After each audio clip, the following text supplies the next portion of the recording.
Good afternoon. My name is Braxton Cobb. I'm making this video, something I never did before. A lot of people ask me to either write a book or just tell my story about my situation, what happened to me when I was young. I will say I do believe in prophesying. My godmama, she had a dream back in January 2007. She was like, boy, I had a dream that you and some boys got some time in prison apiece, like 5 years. So I told her, I was like, nah, I ain't doing nothing out here, which I know I was. I'm not going to say I was a saint. I was out selling weed, being hard-headed, disrespectful, stuff like that. Later on that night, I had a dream that I had got a life sentence in prison. And that was in January 2007. Lean to February 2007, February 8th, something had happened in the neighborhood. And we seen a whole bunch of police and everything. Police was going door to door. They ended up coming to my grandma's house. I was right there. I was messing with my cousin, Keisha Young. And I was like, she was coming to wash some clothes at my grandma Dot house. So I was like, oh, cuz, they looking for you. They looking for you. So they bomb rushed and everything. Just playing and stuff like that. And everything. She snapped on me, talking about, don't be playing with me like that. So as the day progressed and passed, I'm coming from McDonald's, finna take my brother something to eat. At the time, he was a baby, and my cousin, Nikhil. So I'm walking on the street, and I see a little kid on the bike, and he was like, man, the police looking for you. His name was Sam. I'm like, I look around the corner, I'm like, man, they ain't looking for me, man. They done stopped right at my grandma's house. They ain't looking at me. So I just threw my hoodie on and kept walking down the street. By the time I look up, I'm surrounded by police and everything. So they asked me all questions, they asked me what's my name. I couldn't even answer them at the time. So dude brought a computer and like, what's up, little Bo? We've been looking for you all day. So I'm like, what are you talking about? Turn me on MySpace. That's when MySpace was popular. So they wouldn't let me off the street or anything like that. I had to get Sam to go get my mama. And that time my auntie Pee Wee was down here. They went and got my mama. Had to go to the army base out there in Bartow. My mama couldn't take me because my brother was throwing up blood. So my auntie Carmen and my cousin Nikhil took me. We got there. They wouldn't let my auntie Carmen in the back. My auntie Carmen started crying like he a minor, need to be in the back. They took me in the back, talking to me, showing me pictures like, do you know these people? I'm like, no, which I really knew the people, but they ain't tell me nothing. I'm like, no, I ain't know them. They're like, you in the picture with them. You should know. I'm like, man, I'm not in the picture with them. On my MySpace page, I was only in the picture with me, my cousin, and that's it. It was like 10 people in the picture. So they're like, do you know anybody who will rape and kidnap at the time they said 13-year-old girl? I'm like, no, I don't know nothing about that, sir. So they're like, all right, if we find a person and they just mention your name, we ask them, do they know you? And they mention your name and they tell us, yeah, we're going to get you too. We're going to try to get you the life in prison or the death penalty. So at the time I broke down crying, I went back. My auntie Carmen brought me home, and everything like that. Just threatened by that, I stayed with my auntie Carmen. Went to school the next day, trying to clear up my name and everything. Let the police know I was with the girl and everything. That Friday, it was Friday now. I ended up getting arrested February 9th, 2007. So a lot of people like, why did you confess if you ain't do it? I confessed because I was scared. You know, I don't know if you've seen the movie out of New York City about the Parkland Five where they confessed and find out they ain't do it. They was coerced, threatened, beat, and stuff like that. You know, just a little bit about my case. I had DNA in my case. They threw it out, never brought DNA for the victim, hymen, which the vagina was never broke or anything like that, per paperwork from the doctor and everything. It started out with kidnap and rape. Found out they was lying. You know, went to trial. My lawyer asked how they get you to switch your story and stuff like that. She was like, well, the police say they'll lock me up for sending them on a wild goose hunt and stuff like that. So I've been dealing with this for 17 years. I'm 33 now, going on 34 and everything. I have a little girl. I can't even be a father like I want to because there's certain things I won't do with my little girl, as in like change her. Like even if I'm here by myself, you know, at the time, I wouldn't change her. I always go wake her grandparents up or whatever to change her because, you know, this situation done messed me up so much and I don't want nobody to accuse me of anything. I know I'm not that type of person and stuff like that. You know, I'm just doing this because, like I say, I've been fighting this since 2007. I got sentenced to 9.5 years and 20 years probation.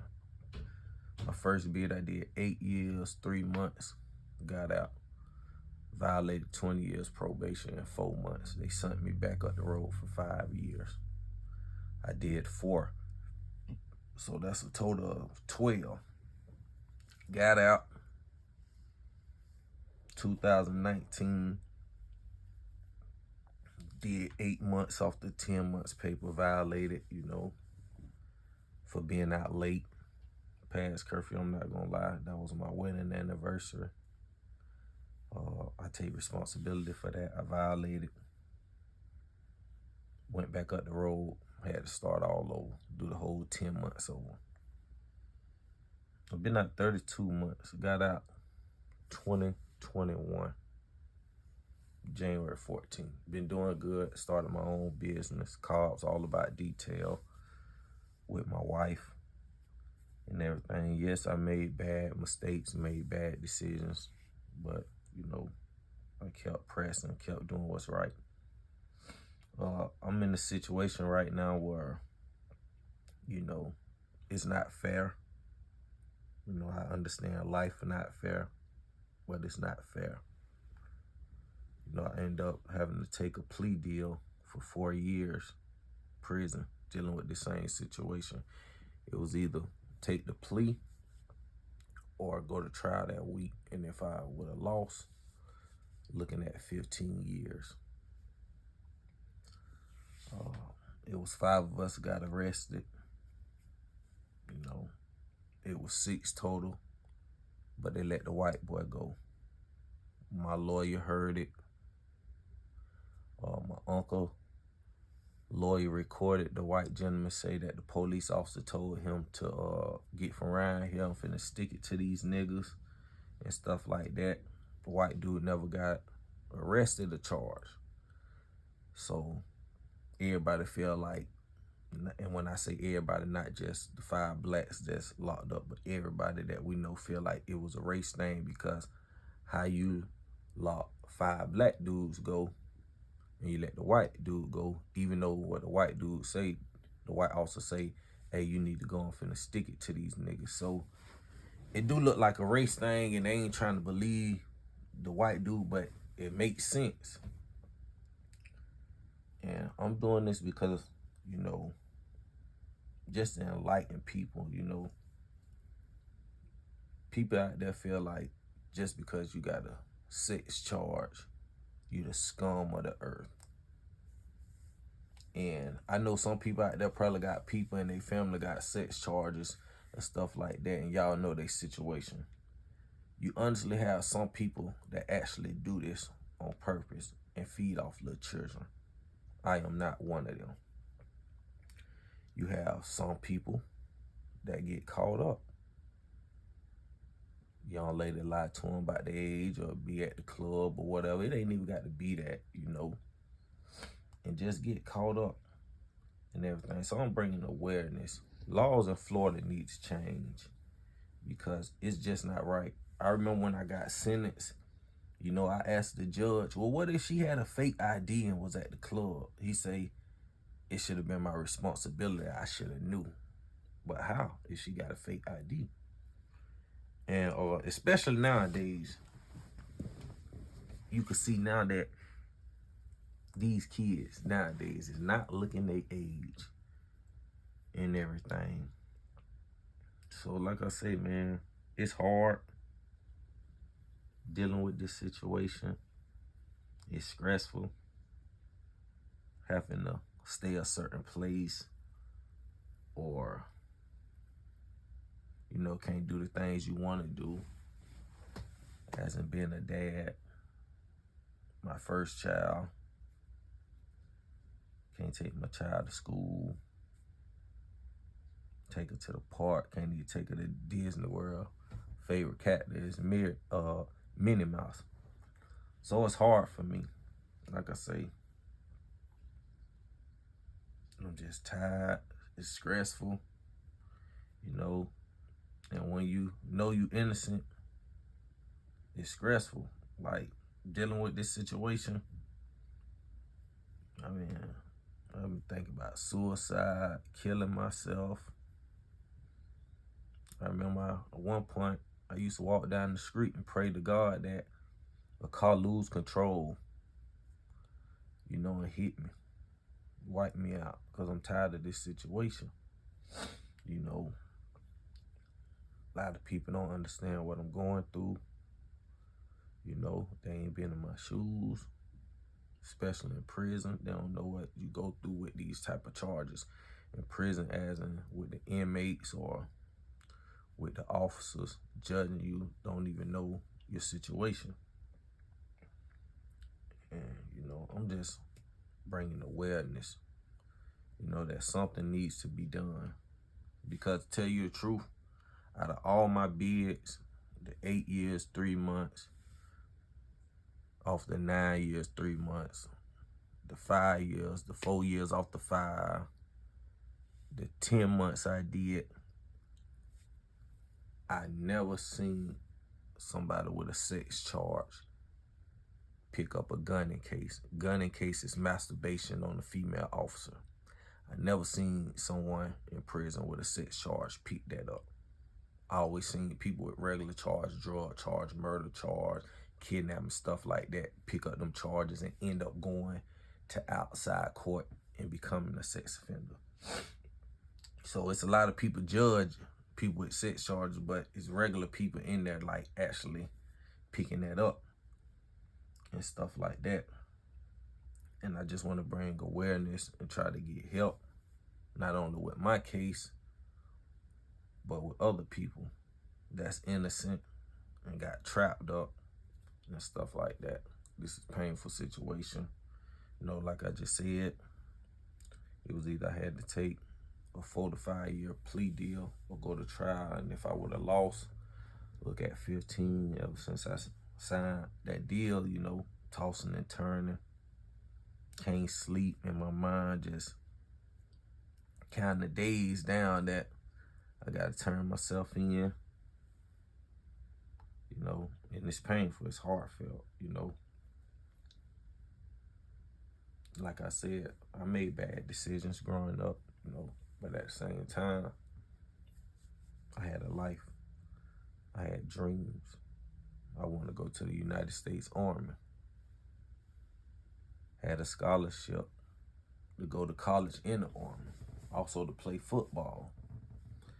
And my dreams got shattered, all because of a lie. Like I said, they had DNA in my case. I was willing to get swabbed, everything, to prove that it wasn't my DNA.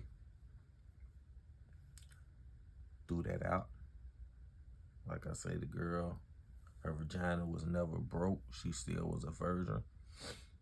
And she even admitted on one charge, well, multiple charge after they made the false report about her being kidnapped and raped. She admitted that her and a friend made up that story and everything. She also admitted that she did not give me oral sex. She admitted, so she lied so many times and everything. And, you know, like I say, I got found guilty because of my confession, all because I was threatened and everything. You know, that's not fair, that's not right, and something needs to be done. Keep dealing with this situation over and over. In the state of Florida, I'll never be done. I have to fight this my whole life. Scared to breathe wrong, because this situation could send me back. You know, so something needs to be done about not only my situation, but other situation too. And I'm asking people, you know, to look into it. Don't just judge a person. You know, get to know that person, get to know the case and everything. Because everybody not the same. You know, like I said, I'm tired. You know, I can't live my life the way I want to. So, you know, I'm not asking for no sympathy. I'm just asking for justice and asking for, you know, just do the right thing. You know, like I say, you know, if you look at the Parkland 5, the boys in New York City, that story, you'll see everything and how they confessed and everything and found out they didn't do it. You know, I wasn't beaten, but I was threatened. Like I say, they threatened me that if the person, they mention my name and the person say they know me, they could give me life or the death penalty. I wouldn't even talk to one officer because he was one of the officers that said that and everything. So, you know, I need awareness brought to this situation because, man, I can't keep living my life like this. I shouldn't have to move to another state to live better. I should be able to stay in the state that I've been here for 33 years and be able to live my life and be able to enjoy my life, not looking over my shoulder every second, every minute, and everything. So, I need help. I need help bad. So, if you see this video and you want to help, I'm asking for help. I'm not begging, I'm asking because this not right. It's not right. By the time I get through doing this bid, I'll be done gave the jail cell 17, 18 years of my life. I'm tired, man. I'm tired. This ain't easy, man. This is not easy, what I'm going through. So, I would like to thank each and every one of you for watching this video. You know, I ask you to continue to pray for me and my family and everything. And I ask for help because I need it. I need it. Thank you.